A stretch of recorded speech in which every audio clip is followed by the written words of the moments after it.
It's our curiosity with the world around us and our thirst for information about that world and the recording of it and dissemination of the things that we find, which has made us probably one of the most successful species on the planet. The book has played a major role in the spread of the information, of the knowledge that we discover. And the first books in Europe were found their way across Europe with Christianity and facilitated the spread of Christianity through Europe.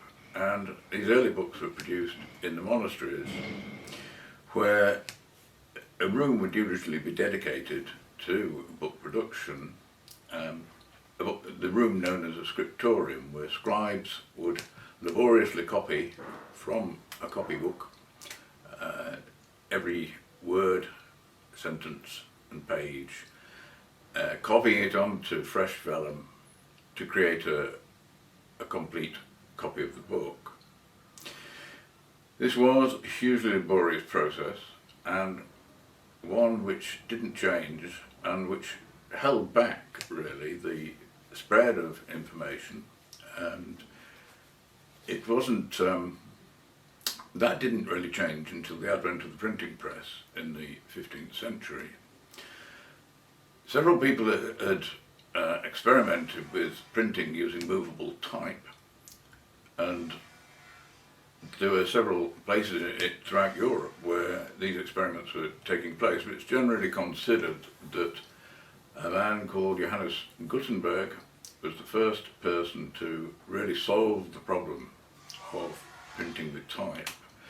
And what he did was to have a series of punches engraved, steel punches, engraved with each of the characters of the alphabet, numerals and punctuation marks, and these he used to impress moulds in a matrix, moulds into which an amalgam of lead could be, molten lead could be poured to create type of a consistent size, and in particular a consistent height. And this type could then be assembled in a frame called a chase, and the surface of the type could be inked, transferring ink from a mixing slab via a leather pad. The surface of the type inked, piece of paper placed on the top, and the whole thing fed into a press which was operated by a beam, and so considerable pressure could be applied to bring the surface of the paper and the inked type together. Initially, Gutenberg used vellum, which had been the material on which all books were produced in manuscript, but until the printing process was perfected, there was an awful lot of wastage. Frequently a page would come out which wasn't clearly printed. And vellum was, and still is, a very expensive material. And so, very rapidly, the early printers resorted to the use of paper. When William Caxton set up his press in 1476, that was the first printing press in this country, there were no paper mills. The first paper mill in Britain was recorded in the 1490s in Hertfordshire. And so all paper had to be imported mainly from Italy. The power of the printing press was quite immediate, because now a book could be produced, a book which had taken months probably to produce in manuscript form could now be produced in multiple copies in a matter of days. And the power of the press can be illustrated really with the English Bible. The Bible, from its inception at the beginning of the first millennium, was always printed in Latin, and the Latin Bible had existed for well over 1,000 years. And there was a great thirst amongst the Christians in this country for an English version of the Bible, because they were considerably disillusioned with the Catholic Church, which had become rich, powerful, and largely corrupt. And people wanted to access the Word of God directly, rather than going through the offices of the Church. And for that they needed an English Bible. The first person to attempt it was John Wycliffe, who was the Master of Balliol College, Oxford, in the 1380s. And he transposed the Latin Bible, translated it into English, along with a group of other people, and finally produced his translation, his English translation, in about 1384. But of course it had to be reproduced in manuscript form, and so the process of introducing the English Bible was a very slow process, simply because of the time it took to reproduce them. And so the Christian world in this country wasn't just suddenly flooded with Bibles.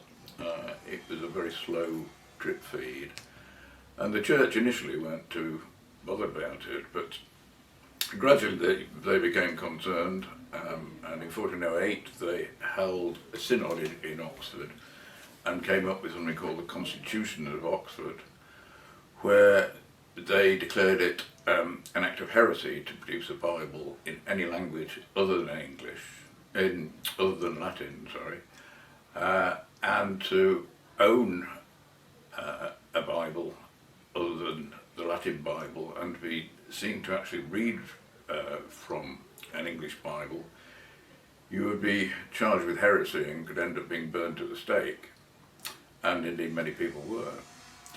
So there's considerable disincentive to attempt a further English translation of the Bible, and that didn't occur until the 1520s, when William Tyndale, who was a theologian, he applied to the Bishop of London to produce an English version of the Bible. He was immediately refused. So he went into hiding and started his translation in secret. He realised that the church were after him, and so he fled to the continent, and it was there that he completed his translation of the New Testament, and he had that published and printed by the printing presses which now, in the 16th century, were operating all over Europe. His Bible, therefore, could suddenly be produced in large quantities, and it was smuggled into the country in great numbers. And the church actually had to set up a campaign to try and intercept these Bibles, because they realised the influence that would have and the huge demand there was for them. And any Bibles that they intercepted would be ceremoniously burnt, often outside St. Paul's Cathedral. So it was the printing process which allowed this huge change in the acceptance of books like the Bible, and that led to about 10 years later Henry VIII actually sanctioning an English copy to be made, and so the first true English copy of the complete Bible was attributed to Miles Coverdale in, I think it was 1537. So printing using movable type has a huge effect. It was hugely successful and changed the whole way in which we were able to disseminate information. And it continued to work in much the same way using movable type, although obviously the process was greatly improved and there were variations and all kinds of improvements made, but even so, it was really until digital printing came along in the 1970s that the process changed fundamentally. So today anyone who's got a computer and just a cheap printer can print a book very simply, very cheaply. And so the printing process has been a huge revolution to the way in which we gather and disseminate information.